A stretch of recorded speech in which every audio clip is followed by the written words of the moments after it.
Hi Ruth, how are you doing? Hi everyone, how are you doing? I'm doing well. Yeah, so Ruth, just can you tell us a little bit about yourself and how did you become involved with the climate justice activism as such? Okay, so my name is Ruth Nyambura. I am based in Nairobi, Kenya, although at the moment I am in Mozambique in Maputo. So I'm a political ecologist, I'm a feminist researcher, and my work is on the intersections of gender, economy, and ecological justice. And for the last 10 years, my primary focus has largely been on land rights, agrarian transformations, food sovereignty, but of course, climate change and climate justice on the continent of Africa, but also drawing a lot of links with movements in the global south, in Latin America, in Asia, but also with allies in the global north. So in a nutshell, like that's who I am, and that's what I've been doing in the last close to a decade. So I guess I'll go to the question around how I got involved in climate justice. That question has three stories, three origin stories, but I'm going to choose one origin story. It's always three stories depending on the particular context. So basically what happened is that, and I'll say specifically climate justice I'll keep it within the space of Yango and also within the space of COP specifically.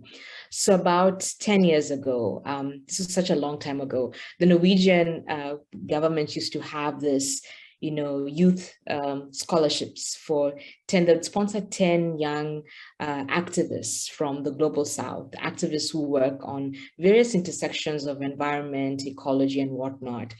And I got to be one of those people who got one of the scholarships. This was 10 years ago.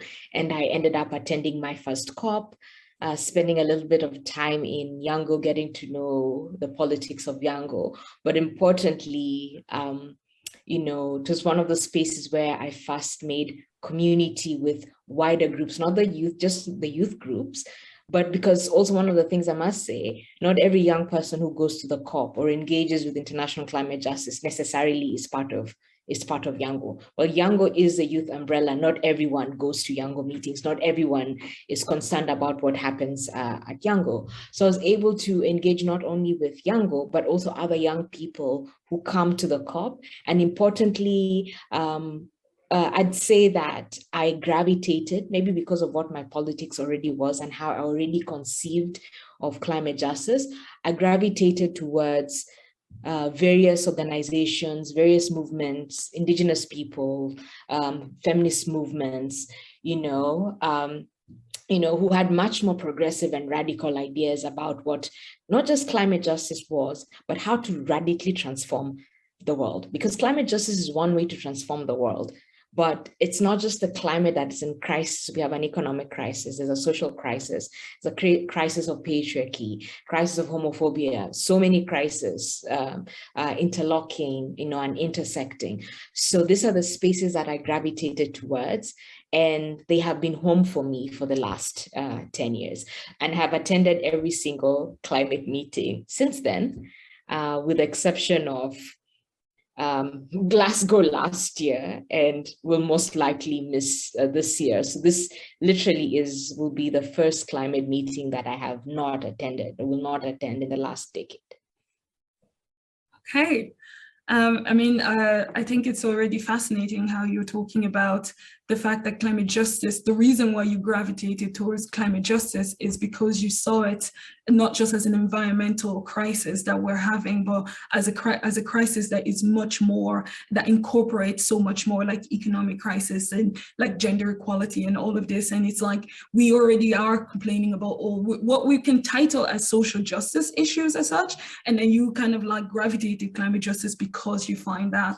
So my question for you is, because I think it is quite a responsibility, right, to be the one focal point for the global north and be a representative all together for young people in terms of a process such as COP that we've seen already to be a little bit long-winded, if we say very little. So my question to you is like what motivated you back in 2015 to actually to take up this position, and how did it happen? And yeah. Okay. This question is actually very hilarious to me because it's taken me back so many years. So the 2015 begins actually in 2014 in terms of like the process, but it was a 3-year process to get to that. So what normally happens in terms of what I remember happening, I've not been part of Yango in very, very many years, since 2015. So I'm not quite sure whether the same way in which focal points are voted in still stands. So basically this was the COP in Lima. And at that point, I was part of, Yango, there's politics to Yango also.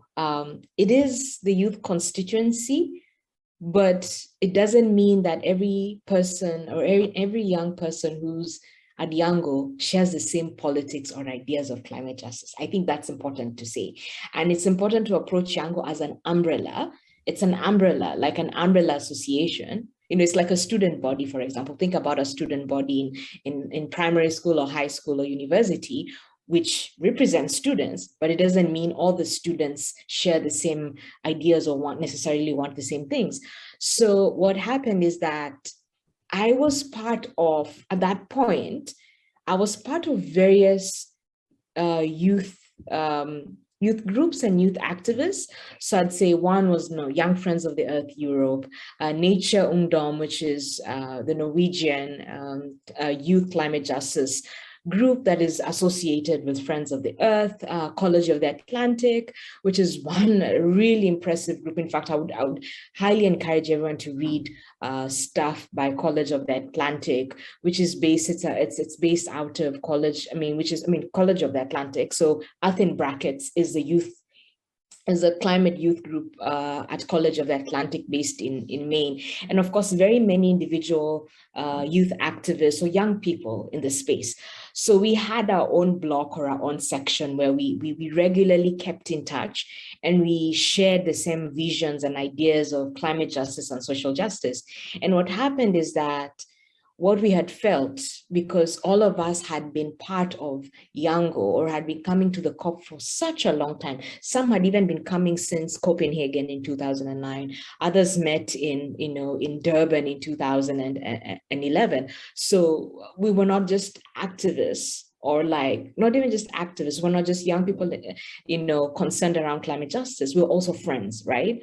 So what had happened is that we felt increasingly that the space in Yango was beginning to look more, unfortunately, beginning to look or to mirror the wider politics within COP or within the UNFCCC.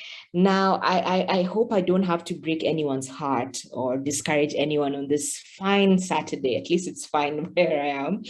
But one of the things that I must be very honest about is how bureaucratic the UN space is.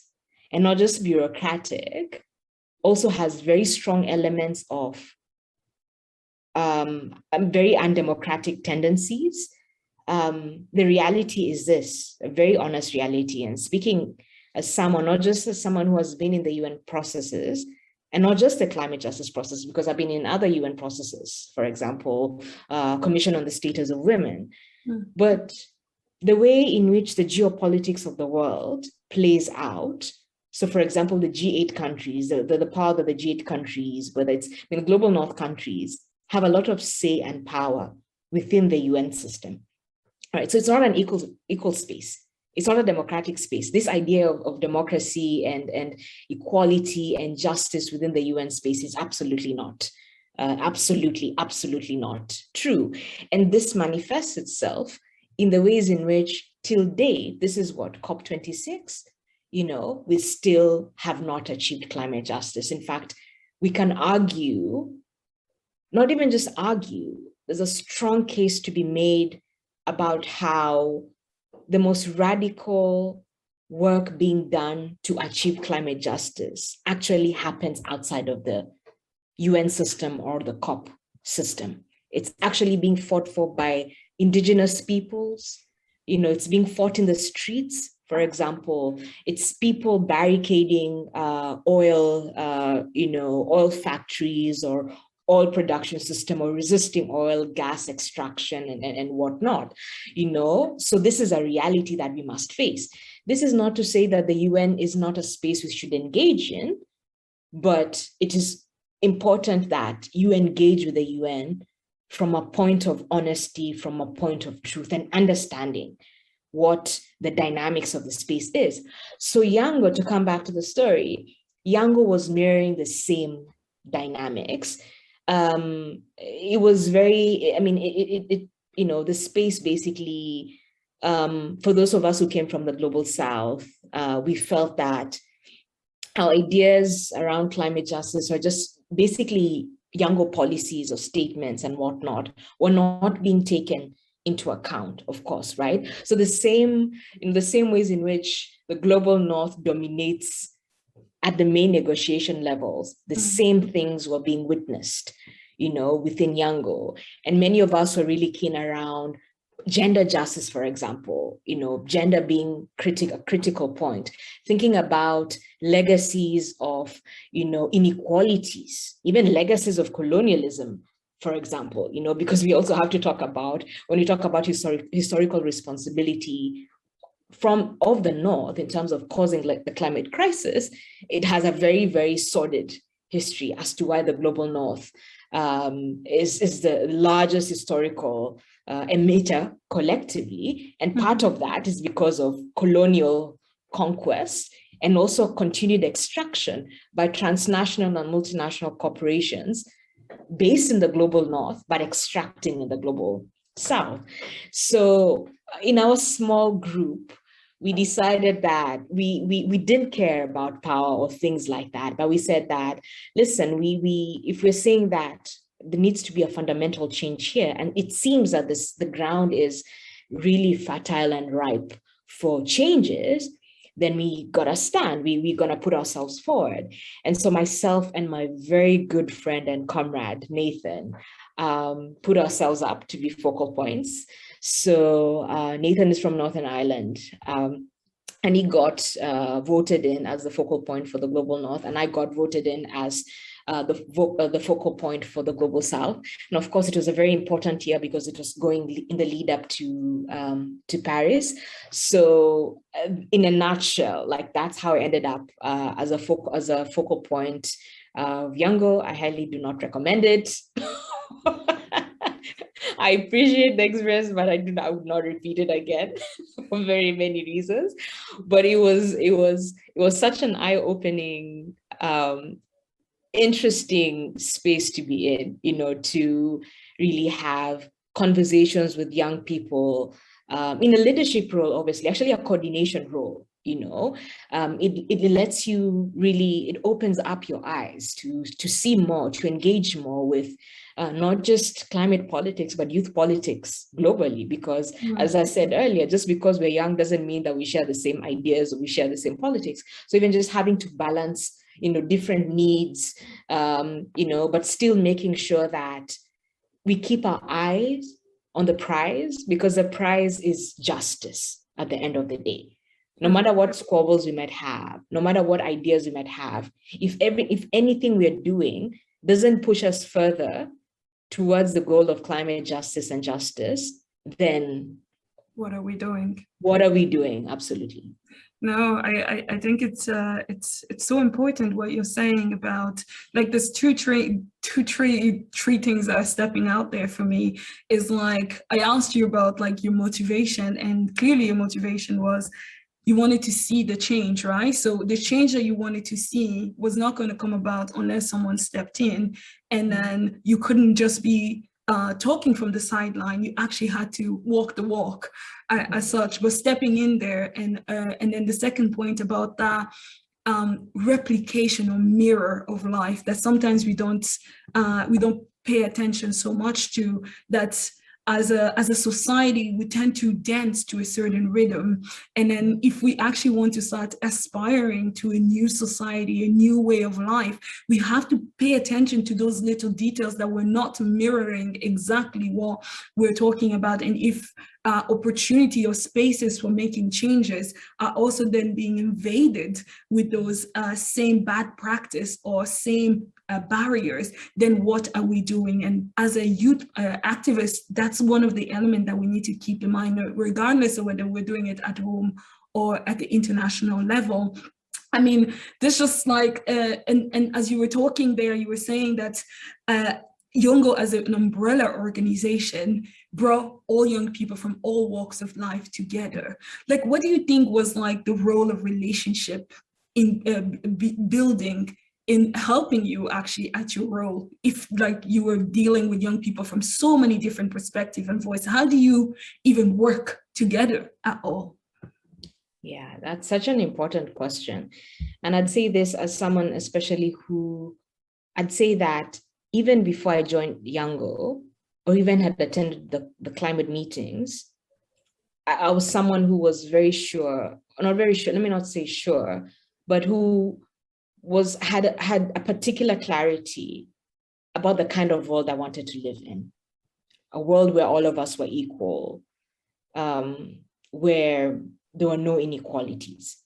So, when you begin from a point of, these are my values, these are my minimum non-negotiables, it's both a blessing and a curse, because not everyone will share the same values or value system that you have, or maybe even perhaps share it to the extent that you do, right?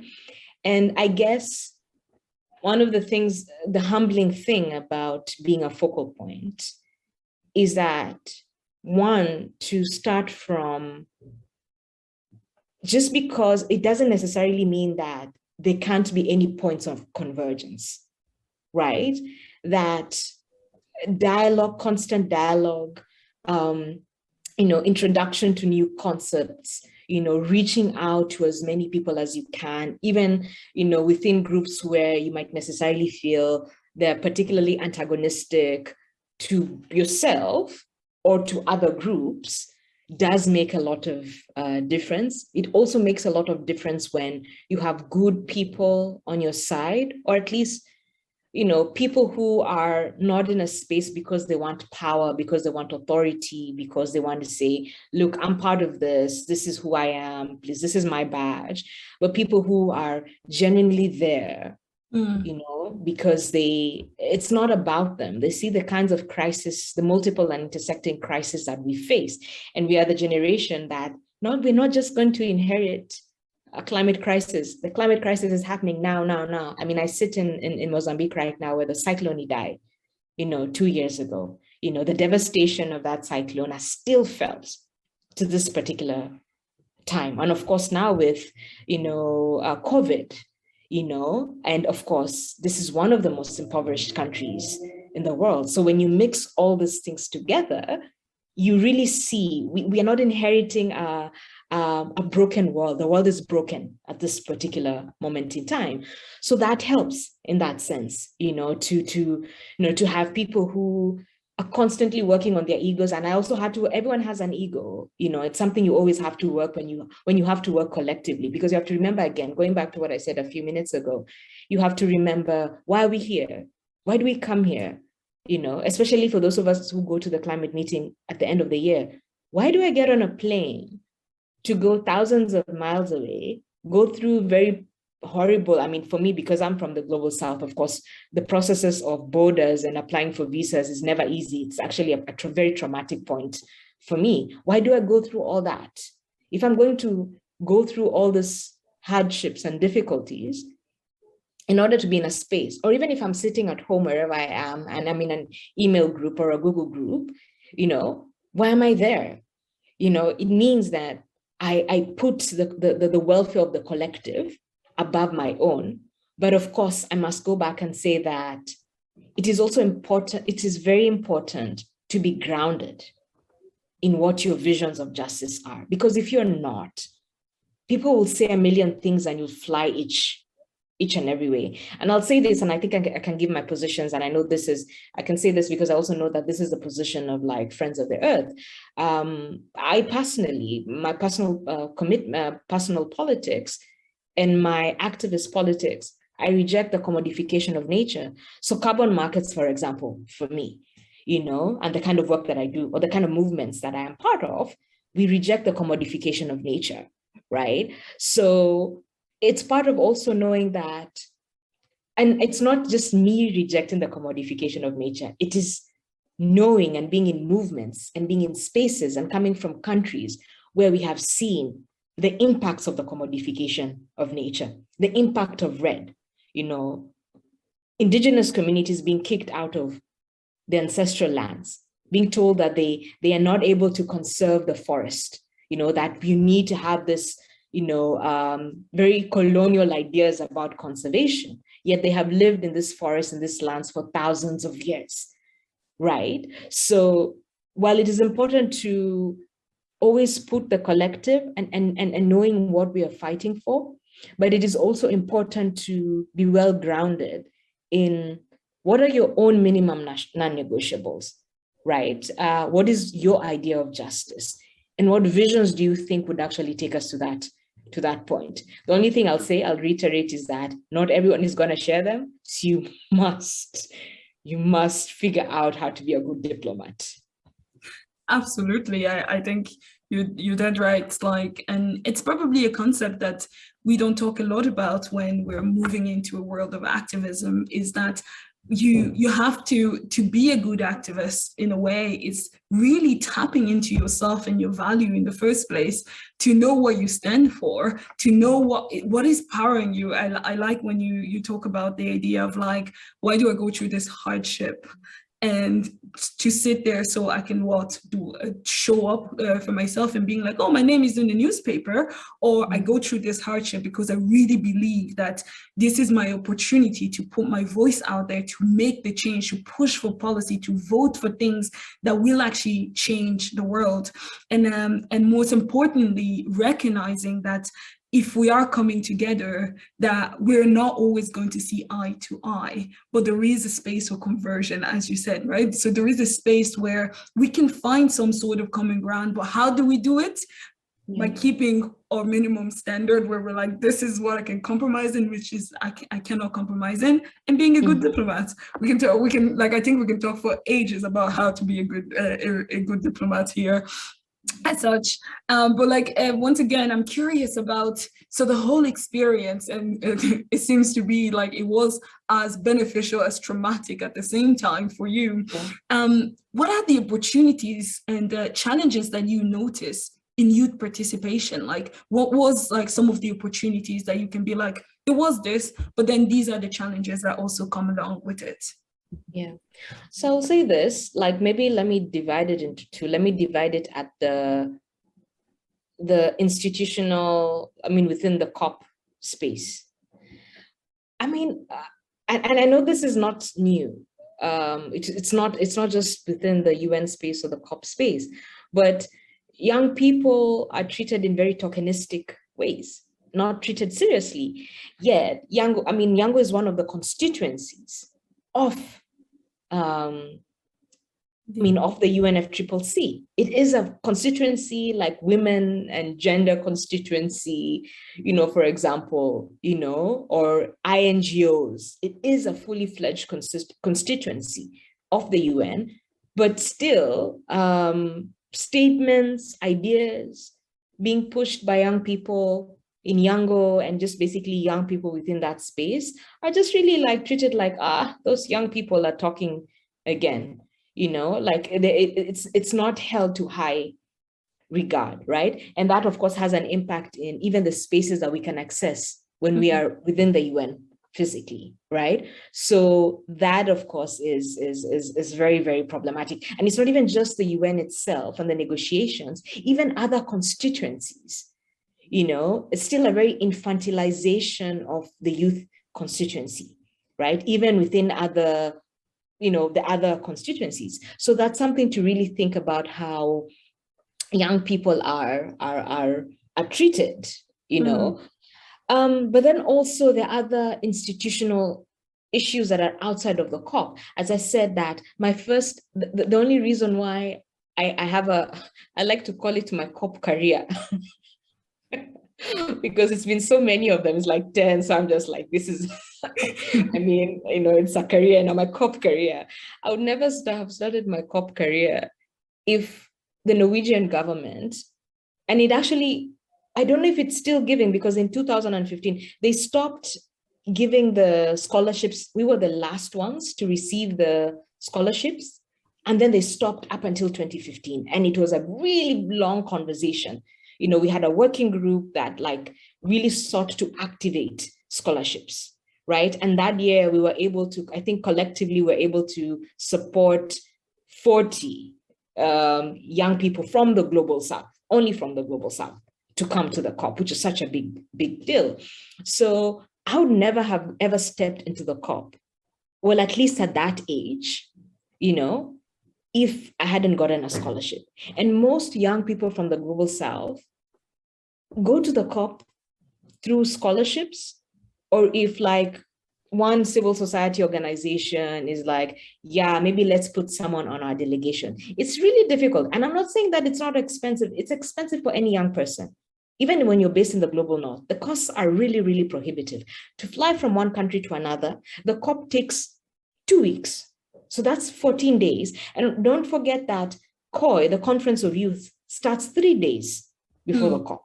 So you're looking at 17 days, but when you count in travel days, it's like 20 days or 21 days, 3 weeks. You have to cater for your accommodation. You have to cater for your transport. And if you don't have a badge, which is so funny because my friend, she has the last badge from from Madrid, and I was laughing that is literally behind me.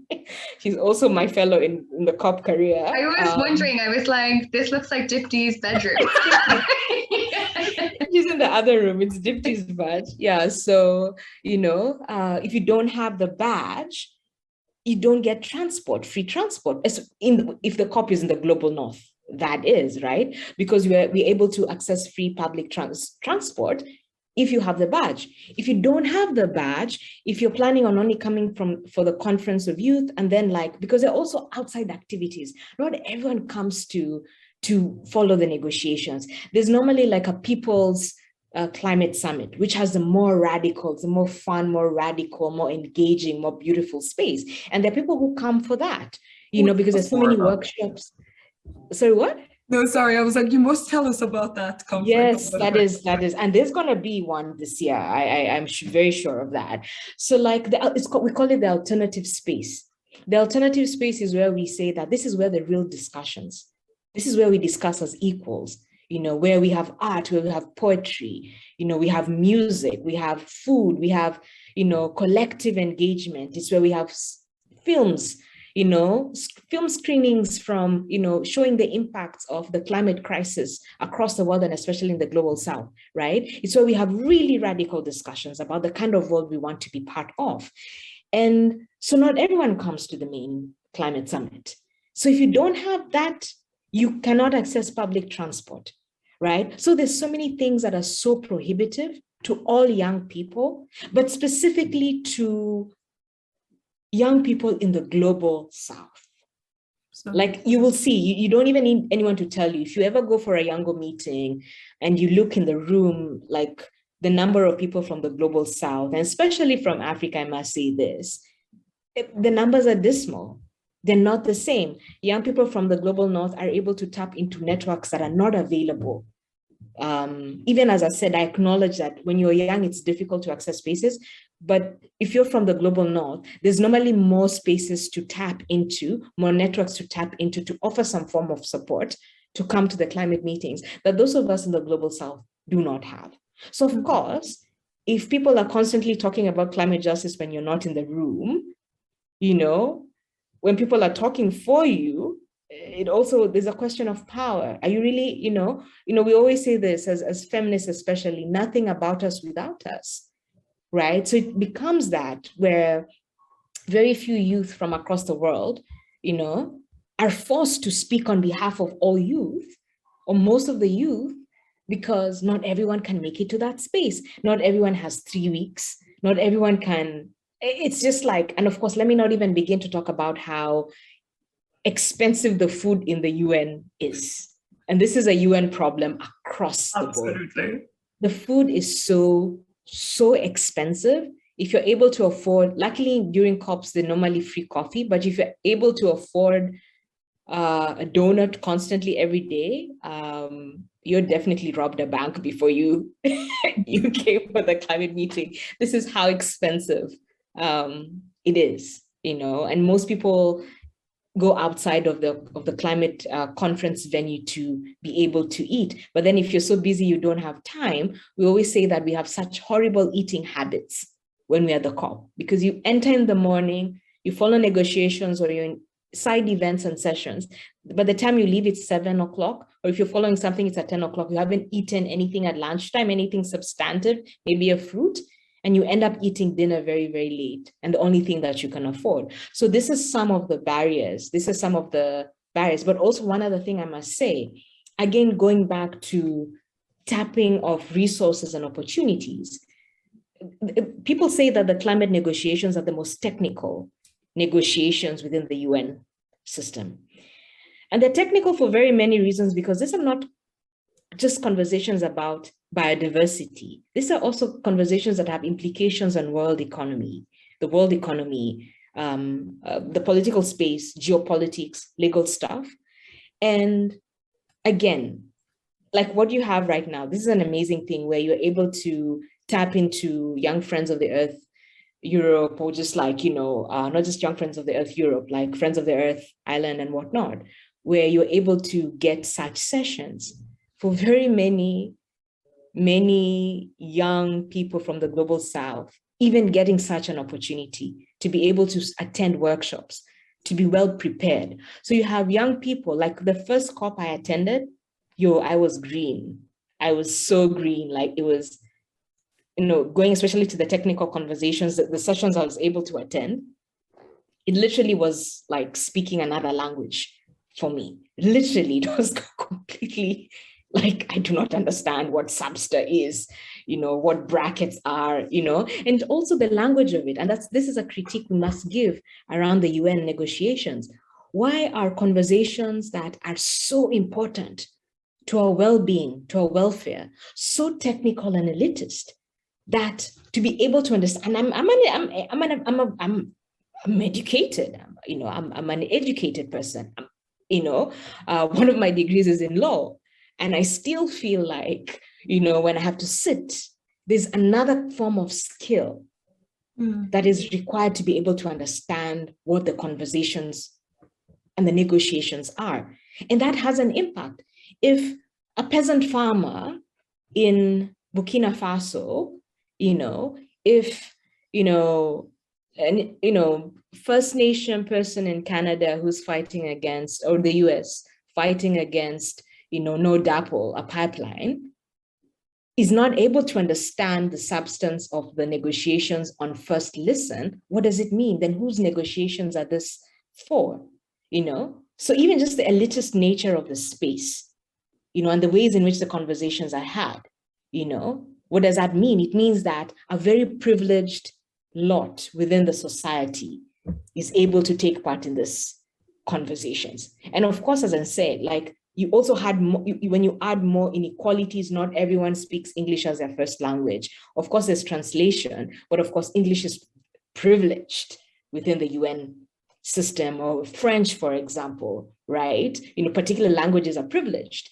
What does it mean? So even just questions of language parity, being able to have workshops like this, and this even happens for those who are not youth, civil society from the global South. So these are conversations to really be, we have to sit with these conversations. And as I was saying at the very beginning, if you're going to engage with the UN, you must see it for what it is. This is not a call to abandon the UN, but if you're going to engage there and saying that you're engaging there because you believe in climate justice, then a fundamental transformation has to take place within the UN system, but also,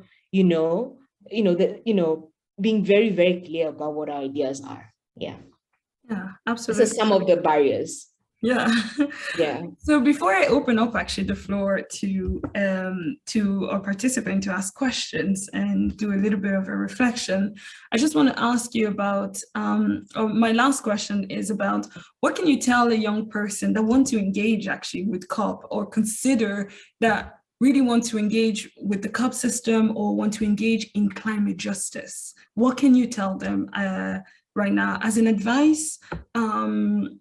On how can they see their contribution and what can they do, what can they consider when making choices in being an activist, whether it is for COP specifically or climate justice overall. Okay, so let me start with COP and then I'll talk about which basically connects to wider climate justice. I'll give advice that I was given my first COP, and this I stumbled upon a very progressive group which has become my family in very many ways, not just within the COP, but outside, and our ideas of justice. One of the things you must remember, even if in Glasgow, the most progressive,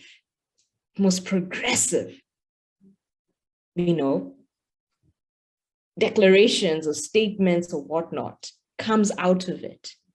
At the end of the day, if they're not implemented, because there are some good things within all the, in the last 20, 25, 26 years, but hasn't been implemented at all, especially with the global north being the major culprits of non-implementation, big talk, no implementation. If we don't fight for justice back at home, on the streets, in our legislatures and parliaments, some will mean street protests and activism. Some will mean completely transforming the way we farm, our ideas around food, transforming our economies. If we do not do that, ultimately, you'll have a nice document of the most amazing things being passed, but no implementation. So always, it was a call, basically, in short, it's for us or for you to remember that the ultimate battles are back home. That's where the ultimate battles are. This is where, especially those of you from the global north, to hold your governments to account, to hold corporations to account, because it is corporations in the global north that keep extracting in the global south, So you have to hold your corporations to account. You must dismantle these corporations. You must rethink other ways of being on Earth, and also the relations between the global north and the global south. You must hold your governments to account so that they don't come and give us lip service at every UN meeting or any meeting and saying that we are pledging this amount of money, or we are opening up the Green Climate Fund and putting in so little money, less than what they have pledged. And in fact, even what is pledged is not enough, really. It's never enough, to be very honest.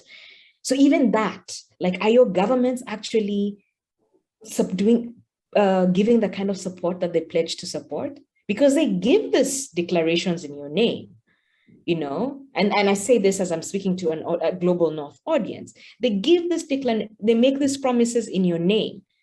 And if you want to make it work and you want to make it better, you must hold your governments to the fire. And please, please, please, please elect good governments. To be very honest, without mentioning that man from the United States, you saw what that impact of 4 years. Because of the strength that the global north has, when you elect horrible leaders who push the worst policies, it doesn't just have an impact on you, it also has an impact on the rest of us. So that is an important way to, yes, Danielle, another comrade I see. I see Danielle's, I see Emma's post. So that is one important thing. If you want to be engaged around the struggles and the battles for climate justice, it's ultimately you can hold your people to account. But if you want to go to the UN also, one, I would say that listen, let your friends, your allies, and movements in the global south take the lead in what climate justice should mean, right? We are the ones who are bearing the greatest brunt of a crisis, which we've contributed very, very little to, right? And the global north continues to extract resources from us, a lot of our resources. You know, I mean, France has one of the things that I was thinking about, I was reading a few days ago, I think France has the largest, was it vault or whatnot of gold? There's no single gold mine in France. The gold is where's the gold coming from? The gold is coming from West Africa, Of course. you know, and Congo, you know. Switzerland has the best chocolate. There's no single cocoa tree in Switzerland. It comes from Ghana and Ghana and Ivory Coast and Liberia. And the farmers are paid peanuts. There's such exploitation, you know. So these realities are not just like during the colonial period. The same relations continue till this date. And when farmers try to unionize or try to get better pay, the corporations that are associated with the global north either bribe our governments or intimidate our governments or send in paramilitary to beat, kill, maim, and rape, you know, farmers and community members. So that's the thing, right? So when we tell you this is what justice, this is what food sovereignty looks like to us, you know, this is what energy transformation looks like to us, it is important that you listen. Listening and supporting materially, you know, in terms of resources, you know, supporting in any ways. Those of you, I know a majority of the people on the call are very young. If there are ways, for example, you're able to, you know, engage some of the organizations you're part of to support young people, for example, to come to the COP, or not even just come to the COP, even just discussions like this. I think one of the things that would be very helpful, for example, maybe next year or another time, for those who will still be engaged in climate justice and COP stuff, is to also organize a workshop where you have even 20 young people from the global south so that you can exchange and learn from one another. So these are some of the ways that I think that young people can, and don't lose hope. It's so grim. Oh my God, it's so grim. Again, when I say my COP career, the joke is, and I don't know if you know Jamie Peters, Jamie always banters me because I swore to him, I even have it on an email somewhere, which he kept, that I would never come to another COP after my first COP. Guess who has been to more COPs than he has in the last 10 years, me. So, you know, it's important to know that the world is burning, and it is, but it is even more important to transform the anger and the despair to something more useful. Absolutely. That is the most important thing, to transform it into power, people's power, reclaiming people's power, which has been taken away from us by horrible governments, horrible corporations, you know, and billionaires and whatever they are. Our power has been taken away for so long. So we must transform that. I'm not saying do not feel anguish, do not feel raw anger. You must feel angry. In fact, if you don't feel angry, if you're not sad at the state of the world, then clearly there's something really wrong with you, or you enjoy a level of privilege where you don't need to care about anything. So if you feel these feelings of anger and disgust, sit with them, but remember to be part of movements, to be part of associations, to be part of communities, to reimagine community, to even reimagine our relationships with one another. Because it's not just an economic crisis or a climate crisis. There's also complete breakdown in the ways in which we treat one another. Human relationships, the way we find each other disposable, the way we find each other useless, the way, you know, the ways in which we, you know, do not see each other as fully human. We also have to repair our relationships with one another.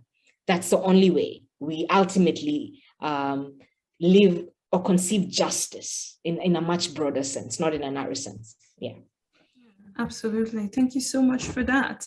And with that, I feel like we've gotten so much out of you. Thank you so much for taking us on a journey through your experience as a focal point, but also just as an activist, because as you speak, we can totally hear that it's not because the position was done that your fight or your contribution to the overall fight has finished also, but keeping it continuing. And I'm with you when you say that if you're not yet angry, then kind of check yourself and what's going on. But Yeah. feeling angry about what's happening is not a bad thing. But what you shouldn't do is sit with it or let it engulf you.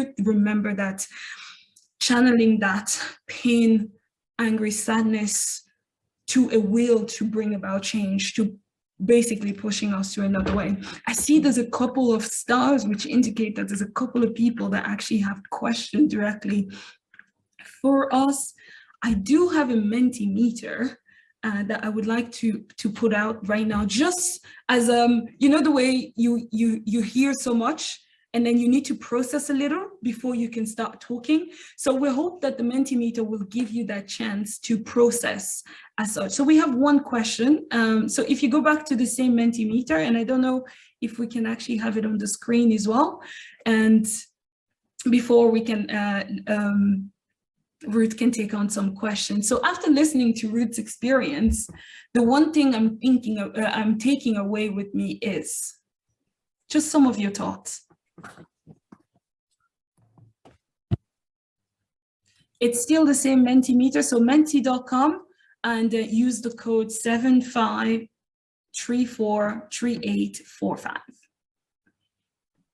And while we wait, I just want to say, yes, Ruth, one of our aim is really, we want to be able to do workshop where it's not just us among ourselves, but really trying to do that whole collaboration of inviting other young people from other parts of the world to actually hear each other about the same issue, the things that the sort of world that they want to see happen, because it's not just going to happen with a one set of group of young people fighting for it, but all of us have to do it. But how we do it is so important. Yeah. The need to include the Global South voice in what we do, absolutely. How I can hold my government accountable, power. The barriers in the UN, it's so important to know that they exist in order to even be able to fight for them. Like I always say, the generation that is right now are the ones that are going to be one day like the diplomats. They're going to be one day the politician. They're going to be one day the civil society, right? So if we're not okay with the barriers, the system to which we're in, once you get those positions, change them, right? So it's really important to know so we can challenge. There is a big challenge ahead of us, absolutely. So I'm going to take, I think, Ross, if I'm not mistaken. Ross, did you have a question for Ruth? I did not. No, I just put the pluses, was it? Myself? Ah, okay. Yeah. I think people were agreeing with what Ruth had to say. Okay. Yeah. Absolutely. But this is it. This is the opportunity. Does anybody actually have a question that they want to ask Ruth before we move on to our lunch break? So you're going to have to use the Zoom raise hand, because that's the only way I can really scroll through and see. Kate had her hand up, Valerie. Oh, okay, Kate. Kate, you had a hand up there. Hi. I was wondering, I feel like I have a clear image of how we can hold our government accountable and this kind of more localized power, but I've always struggled to kind of understand how I can hold corporations accountable. Like big corporations, like I feel like I boycott a lot of it and check out, but it seems like it doesn't do anything. And I'm wondering if there's any other insights on how you can hold a corporation accountable. Good question there. Kate, that's such an important question, because also the other thing I want to say is that I don't want this to be like, I don't want one of the takeaways to be like, I'm pushing for individual solutions to structural problems. Although, of course, because you are from the global north, a lot of boycotting, because you hold the financial power, does have an impact when it's a group of people, not just one person. But one of the ways, let me just give you one example. When, as I said, like I primarily worked on food questions and land questions.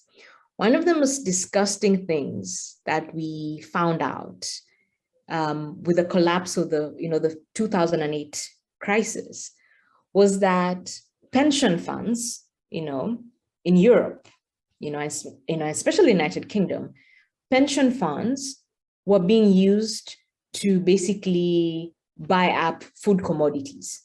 And so this drove the prices of basic commodities up in the global south.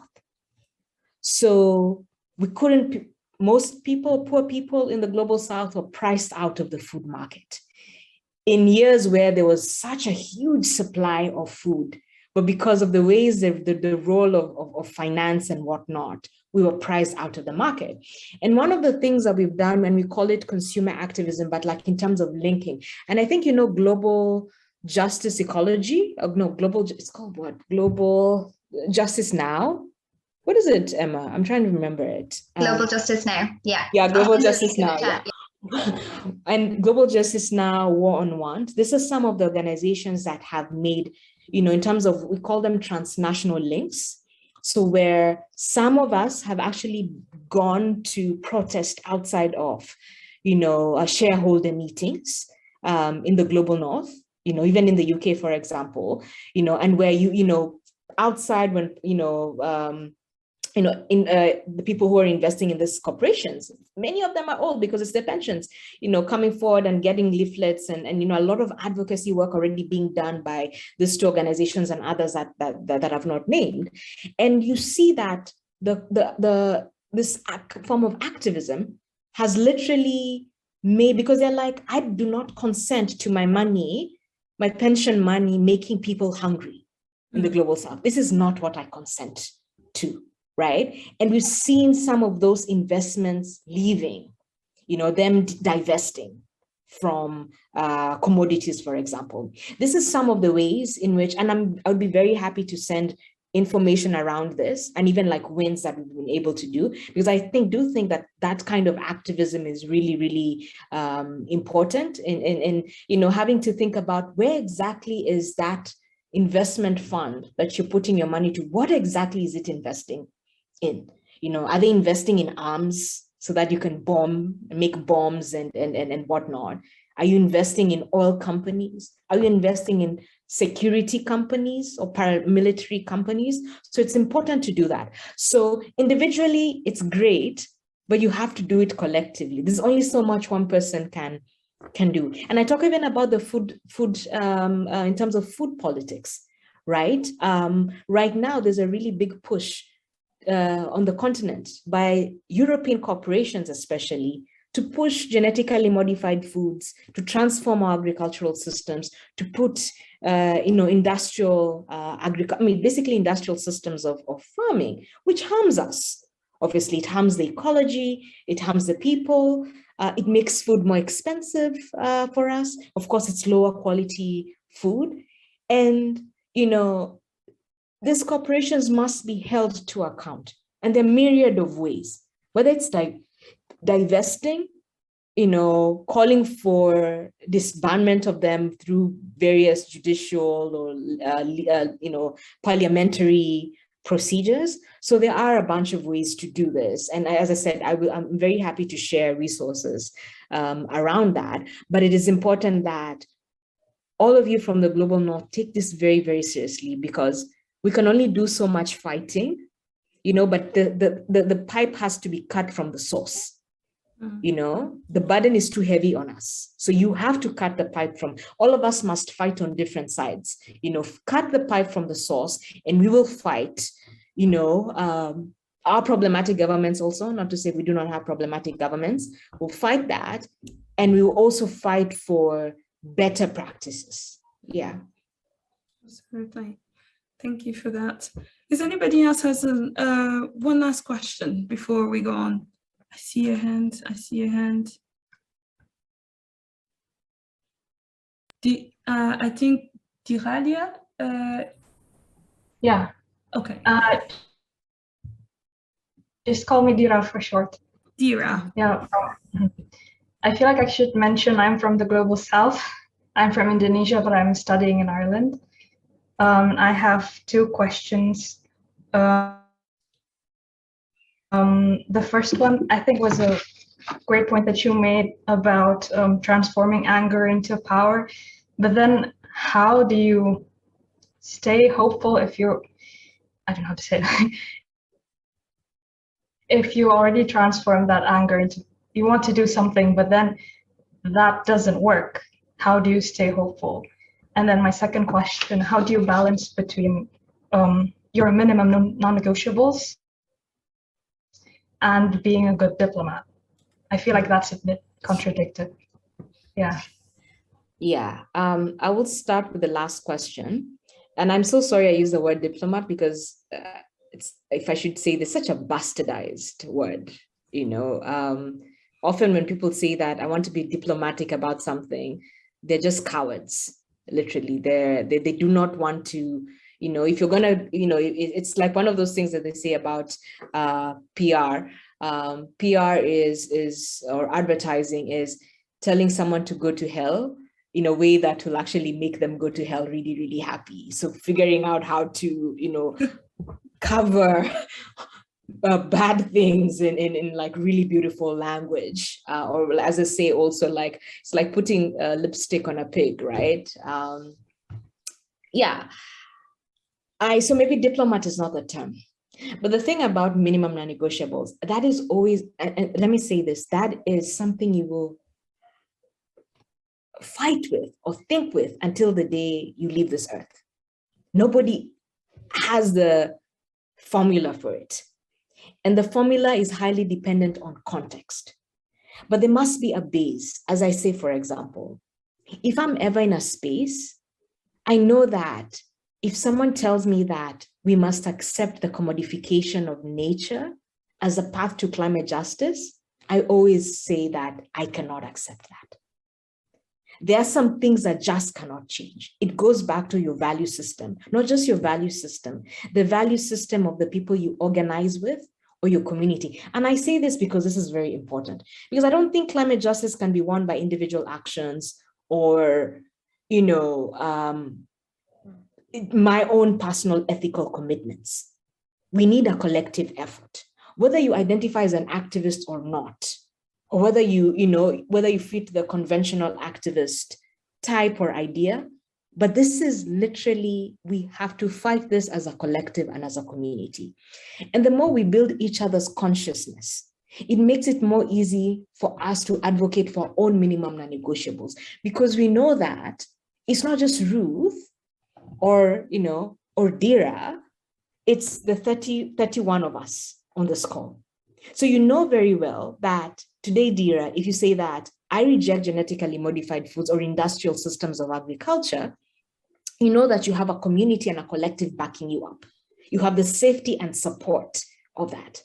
And that's why I constantly saying that climate justice and ideas of justice must be thought of about in terms of movement. And you come from the global South, and you know that for those of us who have fought colonialism, right? We fought colonialism because of the movements. It wasn't one person standing and being like down with colonialism. It had to be movements of people coming together and saying that this is unacceptable. We are not non-humans. We are not going to live in servitude. So that is important, to have a space in which you know what your ideas of justice are. And as a good friend of mine, she's South African, a really wonderful friend, and she organizes with homeless people, for example, and on land justice in South Africa. And her name is Pindile. And I remember she once told us, this was in 2018, something that always guides me. If my ideas of justice, whose aspirations are being centered? Who's at the center of my idea of justice? Because my center of the idea of justice is farmers, smallholder farmers, who can no longer get rain, and who's, who can't get rain to farm. It's, it's Indians dying in a heat wave, right? It's Mozambique, it's Zimbabwe, being swept away by cyclones, right? It's the Philippines, being killed in their thousands because of a hurricane. It's indigenous people still fighting for their land and land justice and land sovereignty. So I center them. And that's the thing, you center, for me, I center the most marginalized. Once your politics aligns with a kind of politics that that no matter what I do, this would definitely bring justice to the most marginalized people or the people on the front lines. I always say that, and borrowing from my friend, you're sort of are in a really good place because you're not centering the aspirations of Elon Musk or Jeff Bezos. You're not trying to go to space, while people are homeless, while your workers have to literally pee in a bottle because they don't have enough time to stop for a bathroom break because they have to deliver, So if we teach ourselves, and it's a practice, it's not a destination. If we constantly teach ourselves, allow ourselves to learn to center the aspirations of the most marginalized, if we see them and we say that these are the lives they can live a life of dignity, and a life of dignity means this, then it makes it easier. You sort of become at peace around your own politics. But then, as I said, importantly, you have to have a movement behind you. You can't do it by yourself. You need the support of community. It's like family. You need the support of family. On to your final question. Audre Lorde, I don't know if you know Audre Lorde, but she's the Black feminist, poet, academic, lesbian. And she has this amazing essay, which I will also send, and it's called The Uses of Anger. And in that essay, she basically talks about the kind of anger that Black women feel or constantly face in the face of patriarchy, in the face of racism, in the face of capitalism or economic marginalization. And in that essay, she really details about how we shouldn't shy away from our anger and our pain because it is valid. Nobody should gaslight us into, thinking or believing that the world isn't pathetic. It is really, really pathetic. And I wouldn't recommend it to anyone. Absolutely. My review, if there was like a TripAdvisor review, I'd give the worst review. Right? As someone said, no wonder aliens haven't come. Like, they're like, nah, they don't want to come here. Right? But, since we're here, and since we have an obligation to one another, and I always say this, my politics is not an obligation to myself. I have an obligation to everyone, And you think then, what do I do with this anger? How do I make sure this anger doesn't consume me? How do I make sure this anger doesn't make me lethargic? How do I make sure this anger doesn't make me, oh, well, whatever the world can happen, I'm just going to live in my own small bubble, have my small organic small organic garden, drive a Prius, one of those, or like, I don't know, use trains or get on a bike, eat organic food. For very many people, that's actually such a privilege. Not very many people can even afford rent. You guys know how expensive even renting is. To even think about like having a nice small house with a garden, especially for our generation, most of us will never own homes. That dream is dead, because of the state of the world. So to make sure you don't become lethargic, to make sure that you don't you're too inward looking, that you feel like, oh, whatever. And of course, the point is to use our anger in fact, she calls it creative ways, the creative uses of anger, in such a way that we lean into community, we build community, we lean into community, and we emancipate ourselves. So it's not one of those easy things. And I said, there's no template, there's no formula. We learn as we go. I mean, the Zapatistas have this saying where they say that, we make the road by walking. That's how we make the road. The road doesn't make itself. The more we walk, the more we make the road. I want to thank Ruth so much for your time with us. Thank you so much for all that you have told us. I mean, it really resonates. And I think we will let it sit, and hopefully we'll have more or other opportunity to collaborate or create spaces for young people, like you said, to learn from one another, and including yourself also to learn from one another. And actually in that way, that's how we collectively can contribute to that better world that we want.